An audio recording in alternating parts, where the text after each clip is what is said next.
Hello दोस्तों, कैसे हैं आप सब। कल से आज तक के इकोनॉमिक इवेंट्स आए हैं जो करेंगे मार्केट पर हाई इम्पैक्ट, और समझते हैं कौन कौन से इवेंट्स हैं। जो सबसे पहला है मनी सप्लाई है, एयर ऑन एयर M3।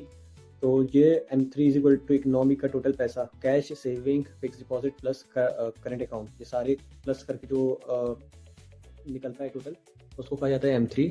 और मनी सप्लाई एयर ऑन एयर, तो इसमें अगर ये जितना बढ़ता है तो हाई लिक्विडिटी बनती है मार्केट में, स्ट्रॉन्ग पैसे का फ्लो रहता है। आरबीआई के लिए एक इन्फ्लेशन का सिग्नल भी हो सकता है, लेकिन शॉर्ट टर्म में ये पॉजिटिव सिग्नल है। तो पिछली बार से कुछ बढ़ा हुआ है, 9.8% था, अब की 9.9% आया है।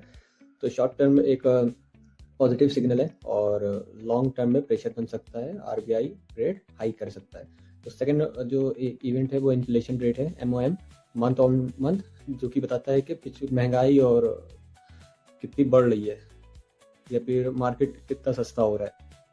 तो ये भी पिछली बार से कुछ बढ़ा हुआ है, पिछली बार 0.15 था, अब की 0.30 है।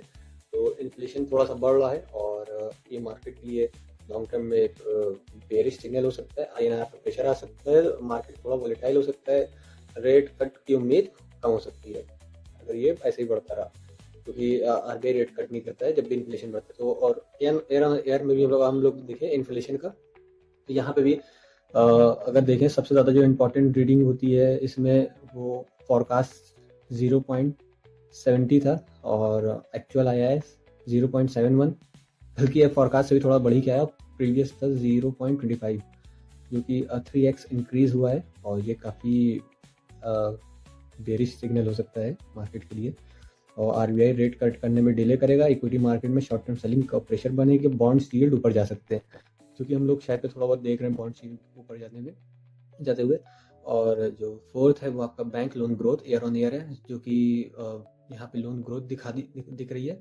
इसमें भी एक अच्छी इम्प्रूवमेंट आई है, ठीक ठाक इम्प्रूवमेंट आई है, क्रेडिट डिमांड में इम्प्रूवमेंट है, और बैंकिंग सेक्टर के लिए पॉजिटिव इकोनॉमिक एक्टिव स्ट्रॉन्ग दिख रही है। और डिपॉजिट ग्रोथ जो है, ये आपकी टोटल बैंक कितना डिपॉजिट कर रहे हैं, डिमांड ग्रोथ ज़्यादा हो तो बैंक पास भी लेंडिंग कैपेसिटी ज़्यादा होती है। तो इसमें कोई ऐसा कोई खास नहीं है, स्टेबल है। 10.2% था, और अभी भी 10.2% है।